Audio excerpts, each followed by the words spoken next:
Mahi agriculture દ્વારા મિત્રો આજ આપણે સનેડામાં ઓઇલ ડિફરન્સરનું ઓઇલ ક્યારે ચેન્જ કરશું અને કઈ રીતના ચેન્જ કરશું એની આપણે આજ માહિતી લેવાની છે। તો વિડીયો ઠેઠ છેલ્લે સુધી જોજો તમે।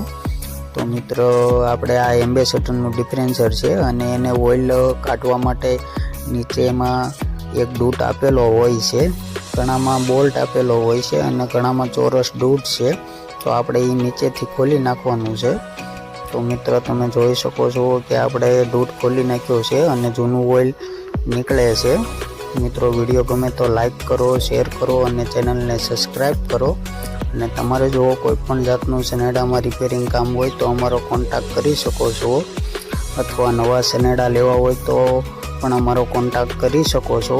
તો મિત્રો હવે આપણે ઓઇલ નાખવાની વાત થાય તો આપણે ઉપરના ભાગમાં એક ડૂટ આપેલો છે, એ આપણે ખોલી નાખવાનો છે ને પછી આપણે આમાં 90 નંબરનું ઓઇલ નાખવાનું છે ને આમાં 1 લીટર પૂરું ઓઇલ આવશે। તો મિત્રો તમે જોઈ શકો છો કે આપણે હવે ઓઇલ 90 નંબરનું ડિફરન્સરમાં નાખી રહ્યા છીએ।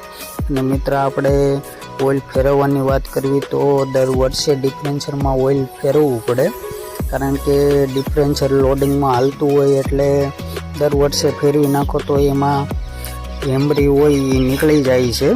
તો મિત્ર તમે જોઈ શકો છો કે આપણે ઓઇલ ઉપરના ભાગમાંથી નાખવાનું છે। વિડીયો ગમે તો લાઈક કરો, શેર કરો અને ચેનલને સબસ્ક્રાઈબ કરો।